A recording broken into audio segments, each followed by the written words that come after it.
Ladies and gentlemen. I want to know, can you find your mind?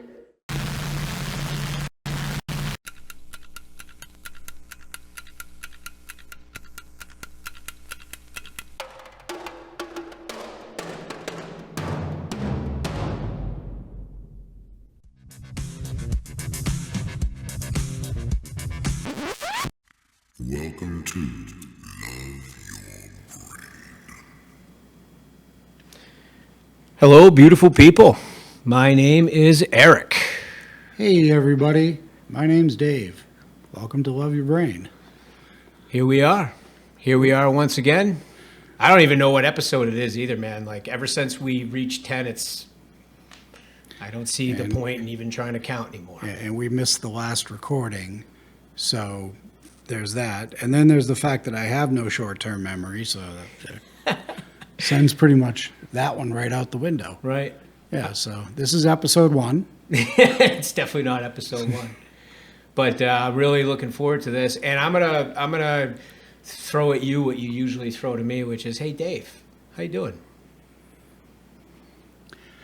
I've been a little dissociated for a few days. Yeah. Definitely walking about 2 feet above my body, you know, and can feel the misalignment. What's going on? Well, I'm glad you're here tonight, and hopefully you will come back into your body. Yeah. Yeah. Yeah, those pauses, that's the circuitry. Realigning. All right. Yeah. Good. You can The ask how I'm circuitry doing? with my brain. Oh, hey, Eric. How the hell are you, How about some man? reciprocity here, man? How the hell are you? You know what? What about you? What about me?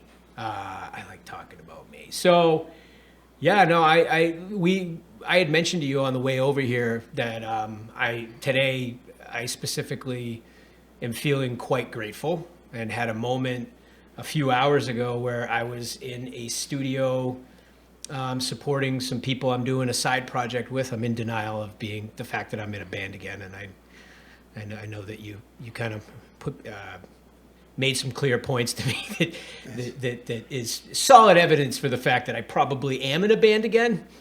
For those who have no idea what we're talking about, I absolutely support Eric as a musician. We're talking more about his time management. My time in this case. management, doing too many things and all that. That's a whole other topic, a whole other... It's come up before in previous It has. episodes. I think we talked about it in one of the podcasts. But yeah, so I was just in the studio surrounded by a bunch of extremely talented musicians and like listening to this harp player lay down tracks and just being in that space and going, holy crap, man, this is cool that I get to do this, that I was asked to be a part of this. Oh, and I have to leave a little early to go to another studio to record a podcast. So I had a moment where it was like, you know, life is rich. Life is rich. I live a blessed life. And I wanted to share that. So I'm going to try to ride this gratitude out as much as possible. That's pretty cool. Yeah. Speaking of gratitude, I recently found my childhood microscope that I thought was long gone. Oh, yeah? And back when I was a kid, this is like just after they discovered optics. But no, this would be in the 1970s this thing was made, or late 60s, and it was metal, and it had decent optics. Anyways, it's got a 300 power magnification. I realize I can start doing spore printing now. Spore printing. Right as spring hits. So I've never heard anyone excited about spore printing, but that is pretty sweet. What's spore printing? Ladies and gentlemen, I'd like to introduce our guest, Jeremy. we were gonna do a whole thing, but he's here. Yeah. Spore printing. Mushrooms. They germinate by spore. Spores are basically they're the smallest.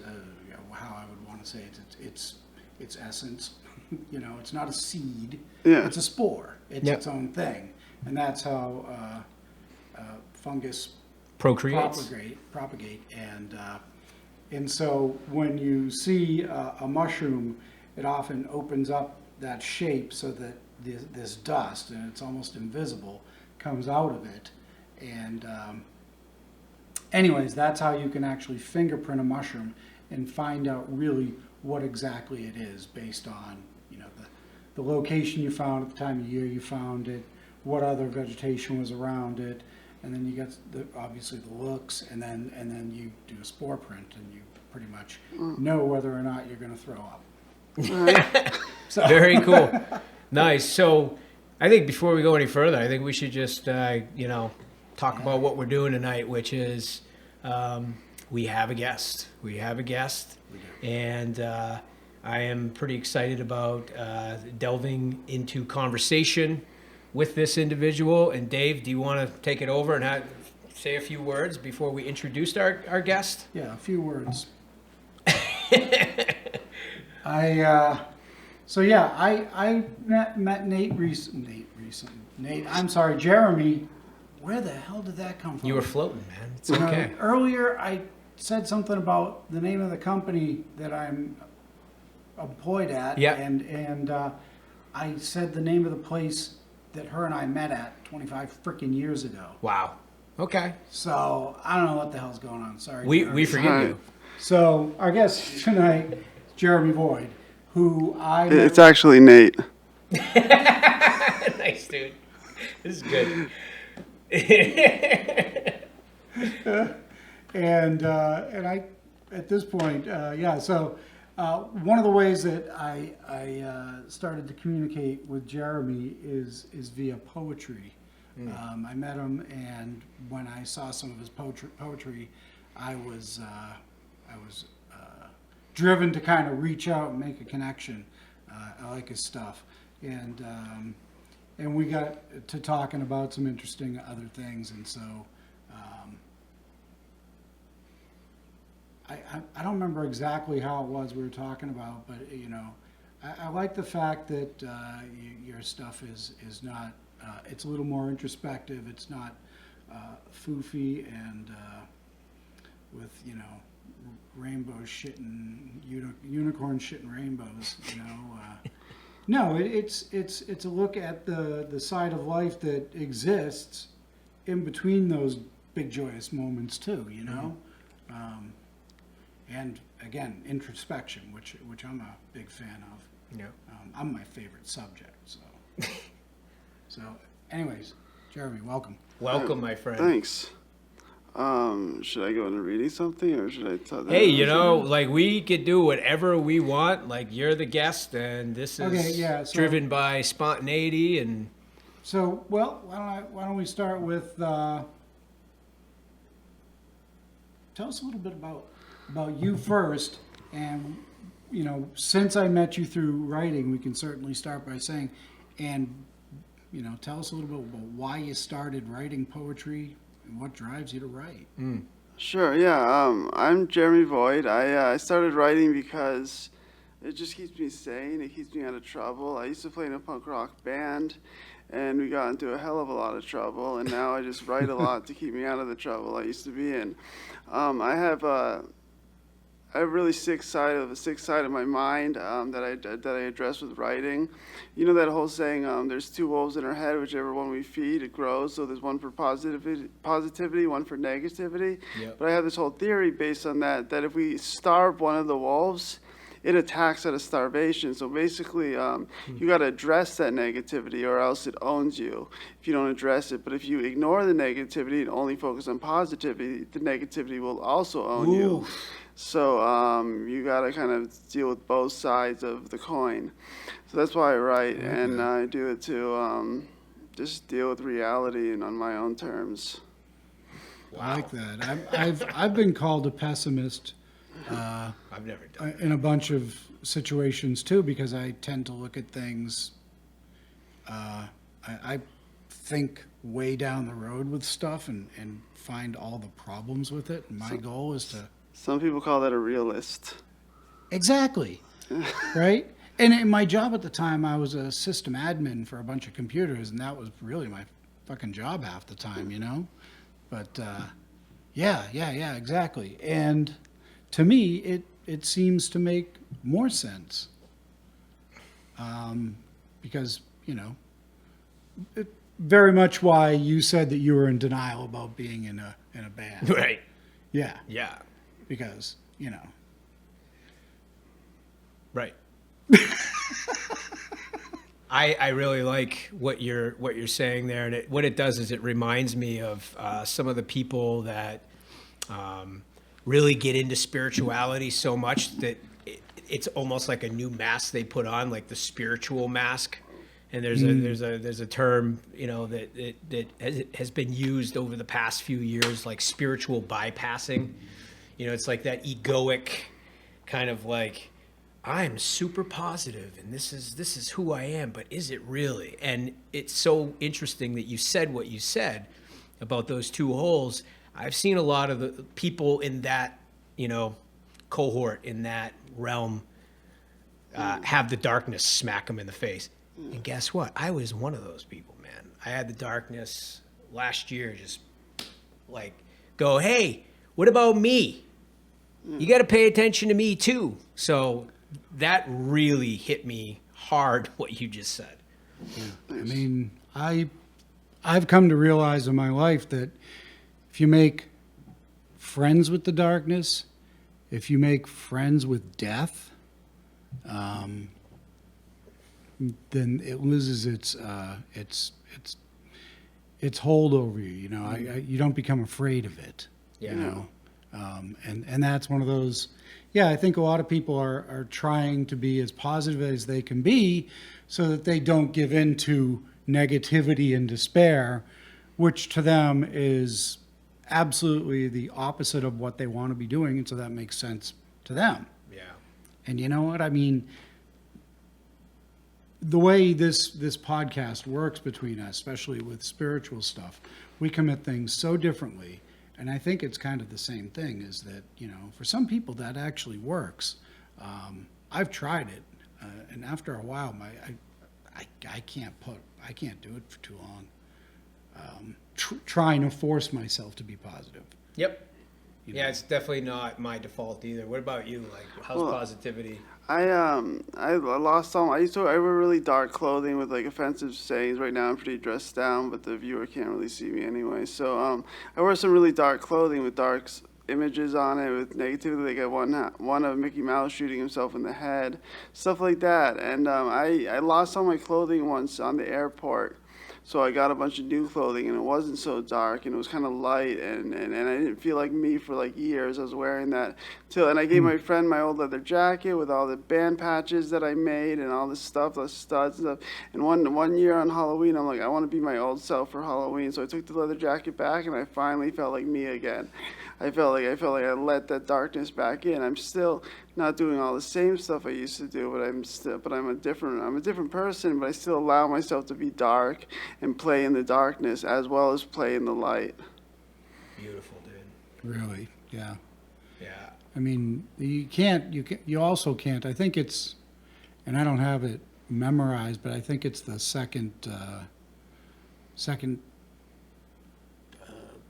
poem, stanza, how do you call it, of the Tao Te Ching, which talks about that there is no light if you don't have dark to define it, know, and things in that nature, that kind of duality thing that exists on our plane of existence.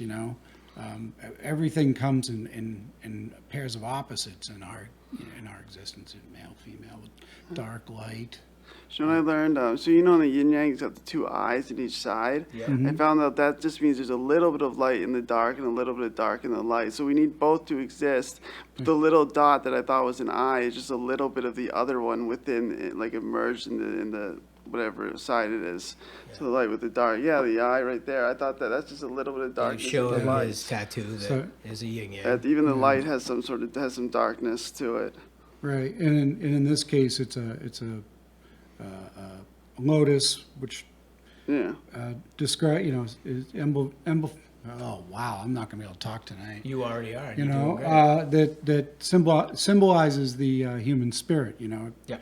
starts in the darkness, in the mud, reaches up when it breaks the surface, reaching towards the light. Within that, I've got the yin and yang symbol within it that's partially obscured by a cloud. And that's essentially the yin and the yang to me is a symbol of transcendence. And so within my spirit is the transcendent. It's partially obscured by my ego. And the clouds. I designed this. That's what that means. Okay, the clouds your ego. Yes. Wow. We're getting into some deep shit today. I So like this. and partially, and then that, yeah. So and I agree. Yeah, I think it has to. There's even a choice of what you're going to have for dinner may have life or death consequences for another sentient being.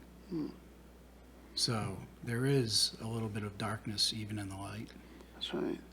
Yeah, I was thinking we were talking about the how they say life comes from chaos, or I think that's the Greek mythology or Roman mythology. Greek mythology, they say life comes from chaos, and within their order emerges. But if you think about it, there's still a lot of chaos, and order was never fully emerged. We created orders to cope with the chaos of that was how we started. But then we now there's just everything's still in a state of chaos. I mean, look at I don't want to get political, but look at everything just chaos everywhere. I read somewhere about chaos being like where anything is possible, but people are afraid of that, and that leads to disorder. So chaos, anything can happen. If disorders or bad things happen. So we got to remember that when we're dealing with stuff like anything can happen. That could be good or bad, but we got to remember that chaos can be anything. So anything can happen. I'm kind of rambling. No, you're good, No, dude. absolutely. I'm thinking about what you're saying and understanding your perspective, and then I am kind of one of those, as Dave would say sometimes, foofy spiritual guys. To Dave or to other people, but It's the first time you've remembered the word. yeah. Thank you so much. I usually say fluffy or something. I tend to understand that perspective and choose a different perspective, which is that even though it seems like chaos, there's order. It's like controlled chaos. There's order within it that is divine. And I only recognize it. It's impossible for me to recognize it when I'm in the chaos because I'm in it. But I can recognize the divine order when I'm outside of it and there are outcomes that the chaos brought, where I call it the sacred connecting of the dots, where it's like, wow, that was crazy shit. It made no sense. It was all over the map, but was it really? Because this happened, that led to this led to that, and here's the beauty in it. And I think it's just a choice. You could be right, and I'm just choosing to have the perspective of like, I just see it differently. Go ahead, Dave. Well, I have my own take on it, and that's the fact that chaos has a negative connotation in our colloquial language now, Yeah. right? Yeah. Whereas right. really, chaos is just lack of an order. Yeah, that's it. Yeah. That there is no human order put on top of what is naturally occurring. Mm-hmm. That's how I see it. Yeah. Which removes judgment too from it, because we judge things, again, back to the Tao Te Ching, verse 2. That's what it is, yeah. Tao Te Ching, verse 2, is that we oh, crap. Phew. I Did you tripped get over verse? myself. Yeah, no. God, that's bad when I do that. That Chaos. we need to put the judgment on things. Yeah. For it to be judgeable, Completely. It is neither good nor bad, prior to our judgment. Yeah. My one-liner that I use is that, if you're a human being, you're a meaning-making machine. And that's it. Like we tend to do that. Which means everything means nothing then. Exactly. It's a nihilism. Exactly. No, I'm with this. Trust me. I'm with I that. wanted to get him here for so long. Yeah, no, I'm totally, I get that. We give, things only have the power that we give them. Like words, for instance. Say the same word 100 times in a row, it loses its meaning. But it never had any meaning to begin with. We just start to realize that it's just a sound that our mouth makes. But when we decide to label it as give it a definition, define it, it owns us, it runs us. But we, trying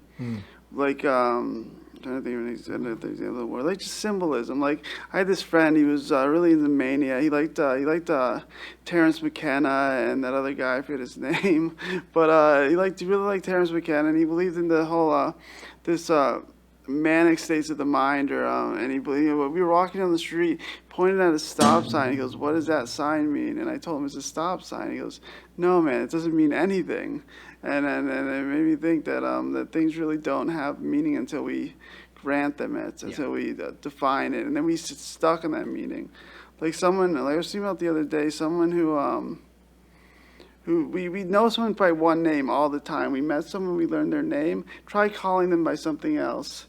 It's like impossible. You will never think of it. And then you learn that their name is something else. I disagree, It's so Nate. hard. I disagree, Nate. Sorry, I couldn't miss that opportunity. That was a setup. Yeah, I know. I knew this guy. I thought his name was Drew. I don't know why I thought his name was Drew. And then I found out his name was Ben. And it was so hard for me to do that shift in my mind from Drew to Ben. Yeah. But then eventually I relearned it. But we have, we assign power, and it's hard to escape from it. But it really is a man-made thing.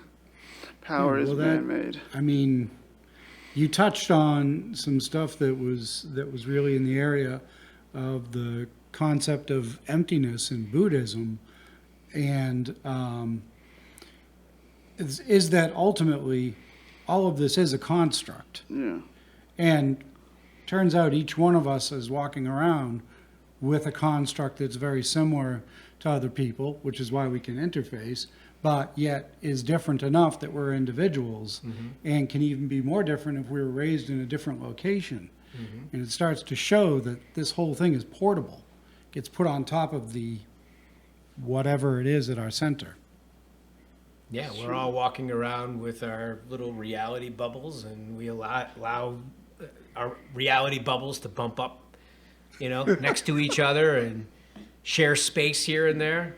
Are you laughing at me? Just the bubble. I'm picturing the bubbles. Yeah, I think of that a lot because, we talk about words, like words are meaningless. We give meaning to words, and think about thoughts, patterns of thinking. That's where I get scary. I will give certain things meaning that doesn't serve me, and in all reality, like it's just a thought. It's literally. That's his can. That's his an energy drink. Yeah, his I energy couldn't figure drink it out. I can heard keeps it shooting second bullets time. off. Yeah.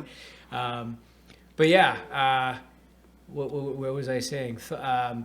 The mind is always going to produce thoughts. Like that's just what the freaking mind does. That's connected to this brain, this appendage that we have. That's what it does. And I would like to be better at just accepting it for being a thought and not something that I am, not something that is, based in reality. And that's where I get in trouble. You know what I mean? Speaking of words as a construct, you brought some of your writings with us. Yeah. Things that are constructed of words. Yeah. Yeah. How was that for a This is segue? great. Huh? Nice job, Dave. You nailed it. And I didn't know if you wanted to, because we've already gone well halfway into this, and we can keep going on the conversation. But I thought, maybe it would be cool to hear something that gives us some solid insight. Jeremy. Yeah, I'll read something. I feel like I should write my poetry, but I'm gonna read something from my book, The Years Were Unkind. It's a book of short stories. It also has some letters. So I'm gonna read a letter that I wrote to a friend of mine. Names have been changed. The only name in it is his, but names have been changed. To Kevin. It's called Friendly Interference. To Kevin, Hey dude, I just wanted to check in with you and see what's going on. I'm not judging you or anything, but it seems like you've been drinking more than you did when I first met you, and I'm afraid that fact is causing you to edge me out of your life.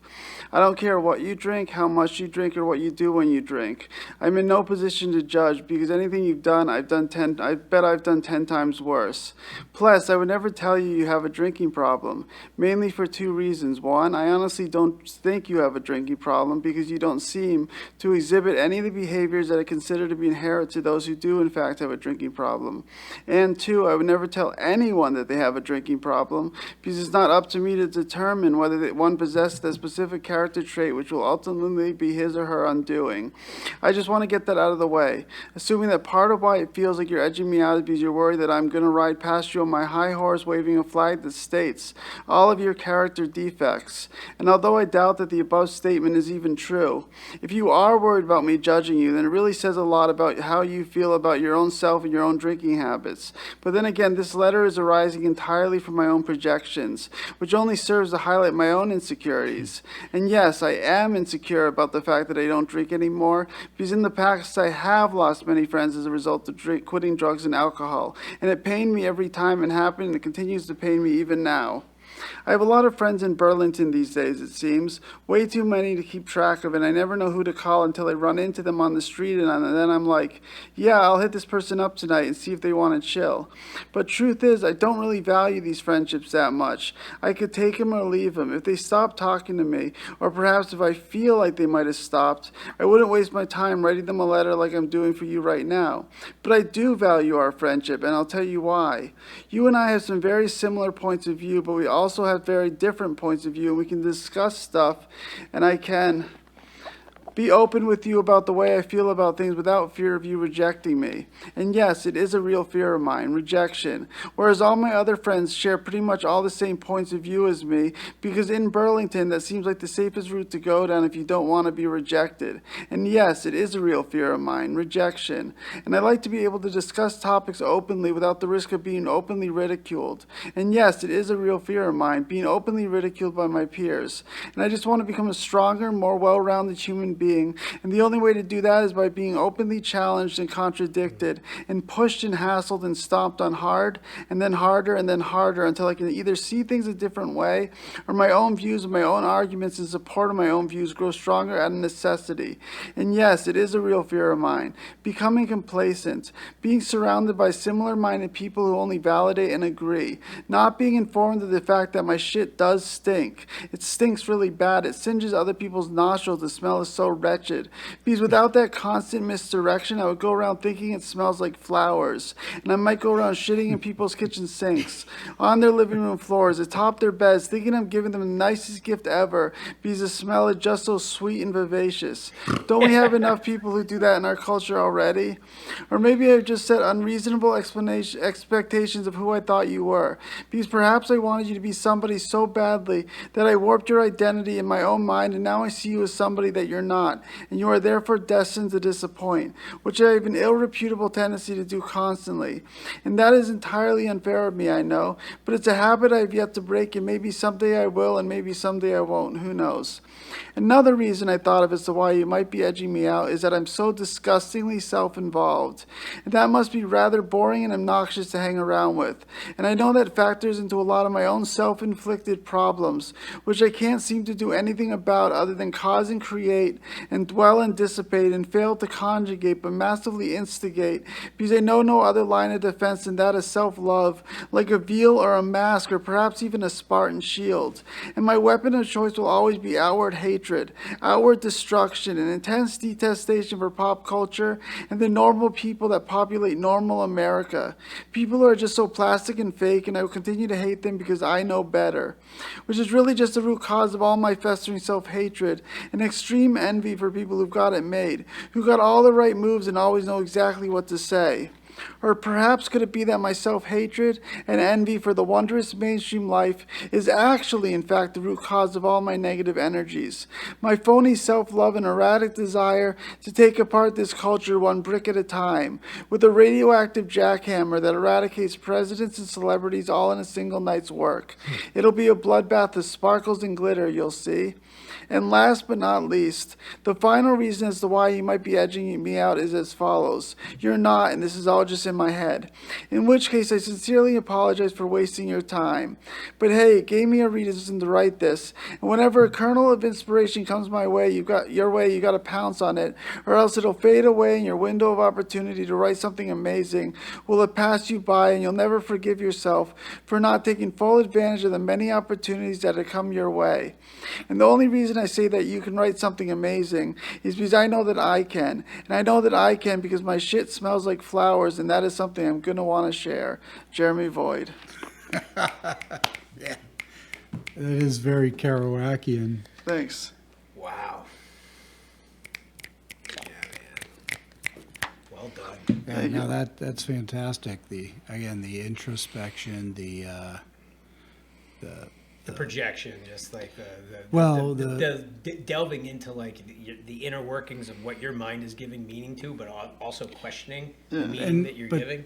And yet the whole time talking about being present in all that stuff. Yeah. For you,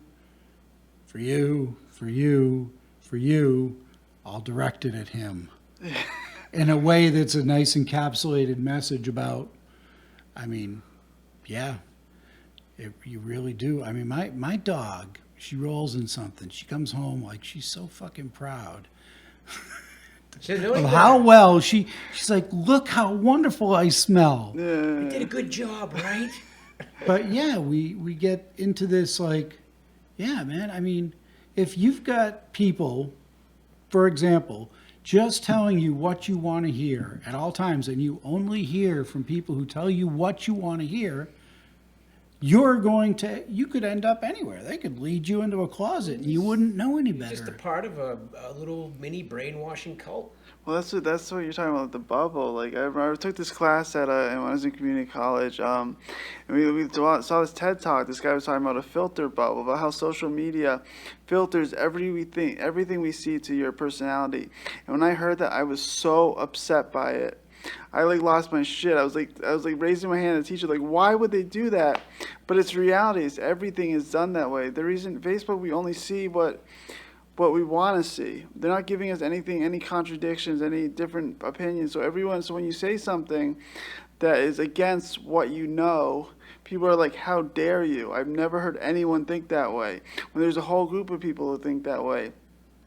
So it's creating this bubble around everyone. So censorship becomes such a socially accessible item.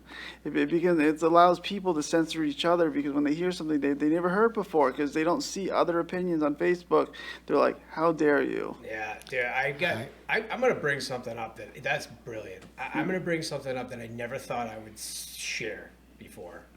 And it has to do with my social media addiction. I am very, very addicted to social media. Same here. Very, very. And I don't even say that in a joking way. I have my personal page, and I have another page that I have about 17,000 followers, and yes, my ego's attached to it. And I'm like, how many more followers can I get? The point I'm actually making is that I intentionally, on one of those pages, my personal page, stopped at, when you're going doom scrolling, I would stop at things that I really feel like I adhere to, that are more spiritually based. One would even say more left-wing, more liberal-based. And then on my other page, I intentionally stopped on the opposite of that. So I have two completely different algorithms going on, where I am able to see how easy it is to be pulled into this camp and how easy it is to be pulled into that camp. And all it does is strengthen me to be in the fucking middle. Because it is scary. There are times where I'm on my personal page doom scrolling and I'm like, yeah. And I'm over here and I'm like, holy shit, oh my God, I almost want to adhere to this. It's just a little experiment that I did for myself that I'm embarrassed to share, but it's very much like what you're talking about. And it's scary shit, the power, the power of persuasion, the power of, Dave always brings it up, misinformation and disinformation, or just information in general. Like if all you're getting is this one-sided view, you're missing out on the bigger picture. Yeah. Yeah. Miss. Well, it's like if I say I love bubble gum, then Dave says I love Dave says I love bubble gum. Then Eric says I love bubble gum. I'm like, everybody loves bubble gum. Then someone says I hate bubble gum, and I'm like, there's something wrong with you, because everyone I know says they love bubble gum. I am no longer on social media to any great extent. Nothing but respect. Yeah. And I did it because that feeling that Eric was just describing, I did not like it, because I had multiple blogs going, multiple social media things going, and I would write stuff and it would go out to thousands of people. And I had one blog page or one blog site that when I hit, it had been Every read country. on every continent. I was every so continent, proud. that's right. Yeah, when Antarctica hit, I was so happy. But here's the thing: every time I started to realize what it was doing, it was reinforcing this thing called the ego, right? It was Yep. reinforcing this shell of things that surrounds me, and it was reinforcing it and it's making it thicker. Meanwhile, I'm doing work on myself to try and better myself in another direction, and actually dissolve the ego. And I realized how antithetical they were to each other, you know? And so I started, and it took a while, and I still spend more time on Reddit than I should, but, It's a lot safer of a place, I think, than yeah, I Facebook mean, or- it's not as focused as, there's something about Facebook where it preys on the fact that it's coming from somebody you know, or you trust, or a site you trust, right? Whereas Reddit is all things posted. There's less of an algorithm feeding It's more into what you're created talking- by the people, and, isn't and it? part of the reason that I did it also was the fact that I grew up as an IT guy, because I was in desktop publishing by the mid 80s. And so I kind of grew up with that. So I understand more of what, I shouldn't say not more than anybody else. I just mean that I have realized for a long time as I've watched this happen, what it was doing and how much between the algorithms of social media and the stuff that's happening with artificial intelligence without any foresight to the long road, I get all freaked out, because we are way more reactive of people, and we don't think very far down the road, and we make some decisions that really can cause harm, even though we think it'll make a quick buck, and who's it going to harm? Yeah. Right? Okay, sorry. Who wants the soapbox? Well, there was only one other thing I just wanted to say about your piece. Yeah. And that is that I really appreciated, I appreciated the shit not stinking part. That was well done, well played humor. But just this idea of like wanting to have people around you that challenge you. Yeah. And, Dave in my friendship is really rooted in the fact that we challenge each other. That was the first thing it's really the reason why we have the podcast. Yeah. And I'm No, it isn't.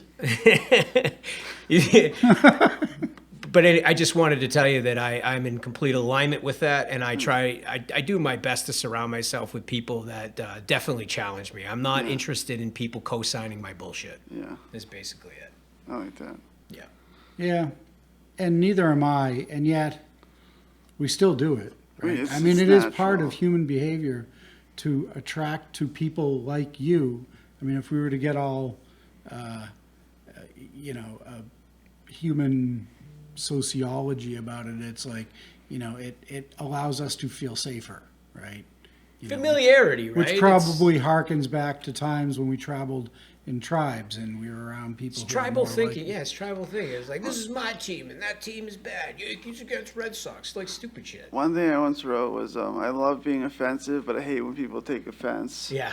So I was thinking, it's natural to find people who are similar-minded, but it's also important to know that it's not always a good thing. But most people don't want to be challenged; they just want to run with the pack. But I think so. It's kind of like it's hard to get away with running with the pack because you don't want people who are challenging you so much that it hurts you, but you also don't want people just saying yes to you all the time. So but you don't. But I don't know what I'm trying to say. But yeah. People lack thick skin in this society. What yeah. you just reminded me of is the fact that one of my favorite performing artists that exists is a stand-up comedian. Yeah. And like stand-up comedians really struggle with doing their job because everybody's fucking getting offended. It's like, that's the point. That is literally the root of what it's about, right? It's about being funny and attacking people in a way that is hilarious. Yeah. It just makes me sad that we live in a society today where everyone is like, not everyone, I got to be careful, where a lot of people always need to feel safe, or where people feel like they're entitled not to ever be offended. Yeah. Well, that's not fucking reality. It's not reality. I like getting challenged, as you well know, and I love getting into debates with people, but I invariably end up with my feelings hurt, right? But I still love to do it, you know? Yeah. And I, as much as I like to think I have a thick skin, it's like, you know, the more spiritual work I do on myself, the more aware you are when it happens, you know? And it's funny because that, you know, again, that big kind of goal of dissolving the self also gets rid of the separation between others. Yep. Right? And then there is no more other. And I would love to be at that level. I'm not, but it's amazing how much less you see people as others the more you break down your own ego. Yeah, that makes sense. I was thinking the other day that when I was driving, I was thinking how much I love driving behind a slow driver because then I can be angry at them, but no one's behind me angry at me for driving too slow. So it's kind of that thing. Like I love the fact that I can hate this driver in front of me because it allows it so no one can hate me. And I was just thinking when you're talking about the idea that you love debating with people, but you're also still get your feelings hurt, but it's just natural to want to be around certain environments, but it's good to just broaden it. But sometimes it's automatic, and I completely lost my train of thought. I don't know what I'm saying, but I do that a lot. I lose my train of thought a lot. I use Eric as my anchor. He has to remind me. Yeah, I mean, all I'm hearing you say is that as much as you try to expand your ways of thinking and the people you're around, we all have a natural default. Yeah, we just have a natural default. Fall into it. What I got out of your words is almost the same thing. I got this long beard, and I just like to tug on it. And sometimes I will pull on it, so it almost feels like I'm pulling the hair right out of my chin, and it feels good. And it's kind of the same thing, you know. There's something also. There's going to be kind of all kinds of, you know, a chemical dump of all kinds of endocrines when you're in those feelings. And some people get a different sensation from some of those chemical dumps where, you know, feeling uncomfortable feels more comfortable for them. People love watching I horror movies. like to relax to very loud, dissonant music. Yeah. You know, and that relaxes me. Sometimes, and sometimes I like an acoustic guitar, but it's playing with the light and the dark, isn't it? It's playing with the light and the dark in our own reality that gives us some form of peace. You mean like a flashlight under a bed cover? I mean, is that playing with the light and the dark? If you want to go there, dude.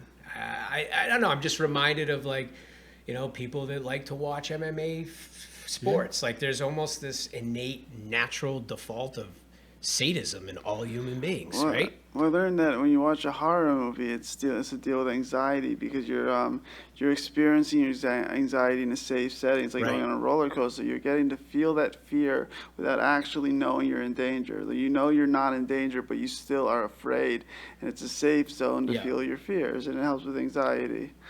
Probably also explains why everybody slows down at a car crash. That's usually my number Or one true example crime. of it. And part of it too is that we're attracted to the macabre, right? But again, I'm starting to realize through work I've done around grieving for people I've lost in my life that we're supposed to be closer to death than we are these days. Yeah. Right? We are so separated from it, and the further you are from it, the more you fear it.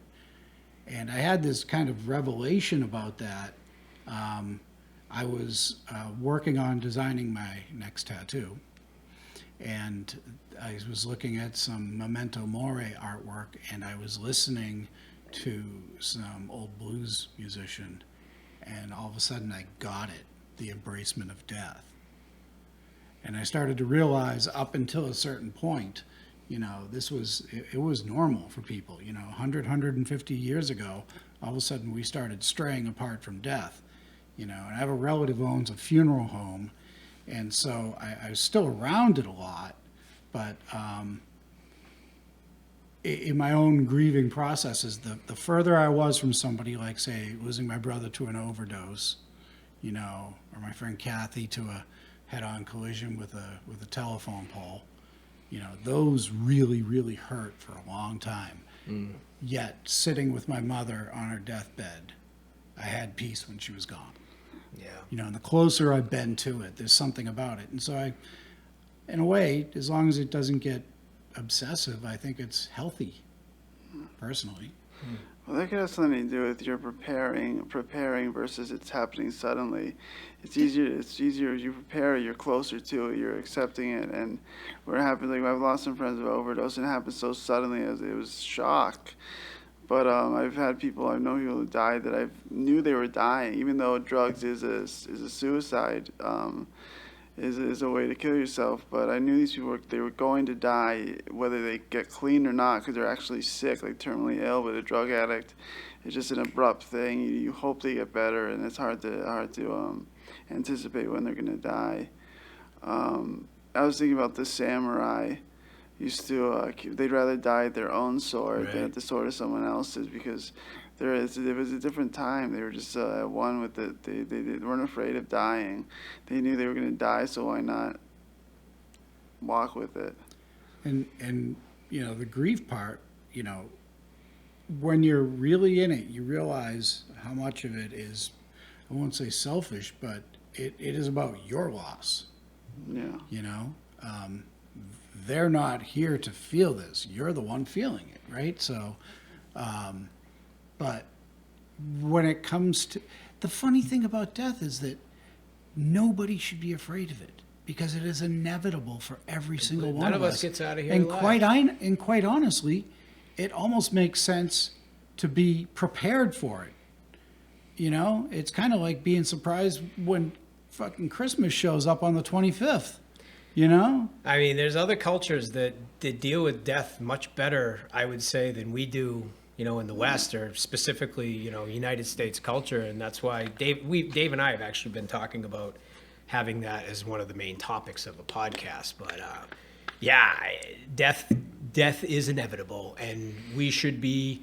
To me, it's almost like we should be teaching kids in school, like how to balance your checkbook, and teach them about the dangers of AI, or teach them about the dangers of social media. Like, it's out there. Let's be practical. Like, we should be talking about death at younger ages, and talking about, coming to this place of acceptance with it, because it's gonna happen. And and different religions, that believe in reincarnation, the goal actually is to be prepared for it and actually head to it in a positive manner in order to propel yourself forward. And I'm really simplifying that description, but you see what I'm saying. I get it. That's funny. I had this image of a teacher coming into school saying, "Hey kids, today I'm going to teach you how to die." It was like something they teach you like Sunday school. 1, 2, 3 is ABCs, and then death. Eric's on the floor and he's blue. What does that mean, kids? Ooh, I'm almost going to be blue because I got to use the bathroom really badly, but Boy, you're bad tonight. I'm man. bad tonight. This might be the first time where I have to leave the studio. No, we had one time we had to pause and you had to run out. No, really, that happened? Yeah, but nobody's going to be able to know about it because we edit that kind of stuff out. Yeah. I'm pretty sure it did happen, though. Yeah. I'm sticking with it. It's almost about to happen. We have enough short-term memory loss between us that I can say it and you'll believe me. Exactly. I'm curious about this book. Oh, yes. Yeah, I would like to know more about this book, please. Books, plural. I have a lot of books. I brought 2 with me, my book of fiction and my book of nonfiction. I also have books of poetry. The book of fiction is just called Fiction. The book of nonfiction is called The Years Were Unkind.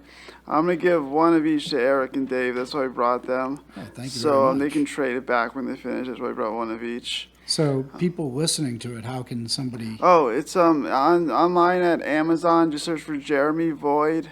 There might be some other books with the word void in it, but you'll find it. The Years Were Unkind is my favorite one I wrote. It's all nonfiction.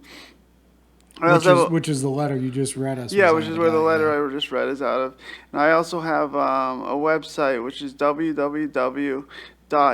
www.jeremyvoid.com, and that's VOID, like V as in vagina. I mean Victoria. And it ends in D like Dick. D like Dick, yes, Okay. or David. Wait a minute.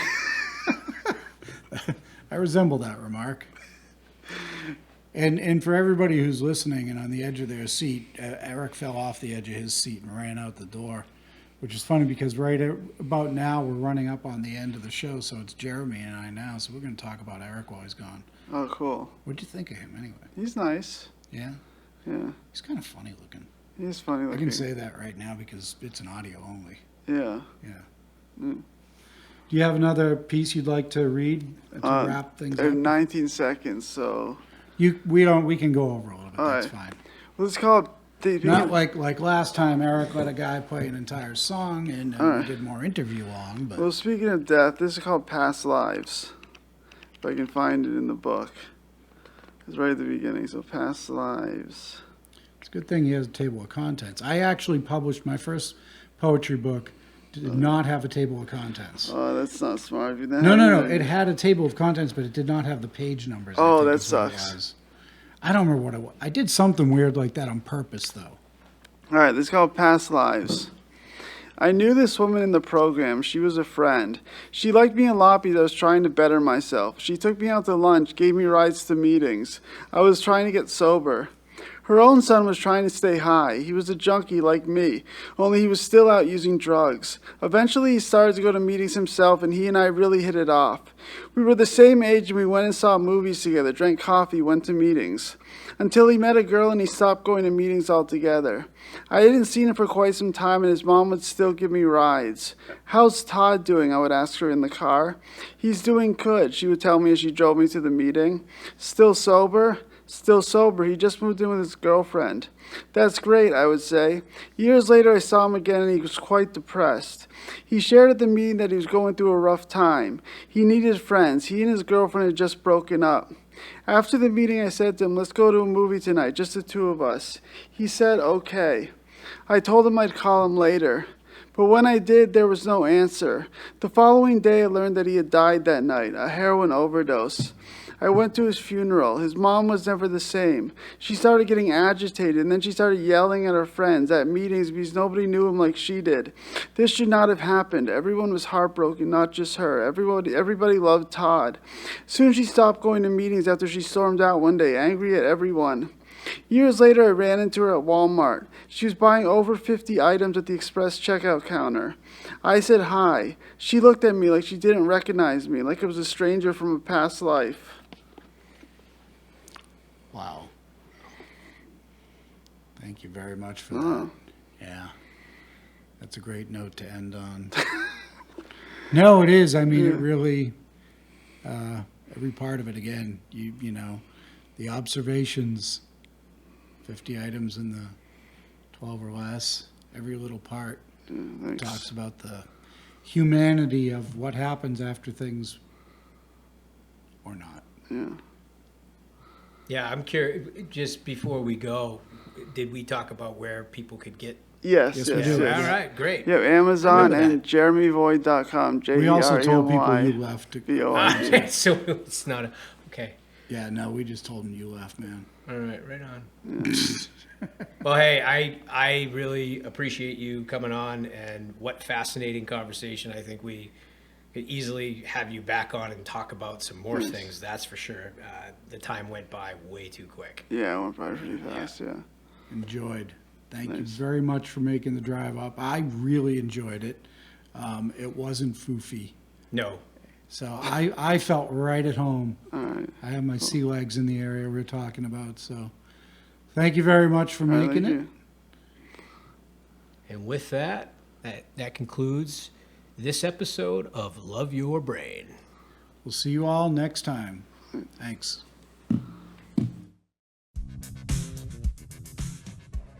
Thanks for listening, and until next time. Oh, wrong setting. That's better. Thanks for listening, and until next time, don't forget to love your brain.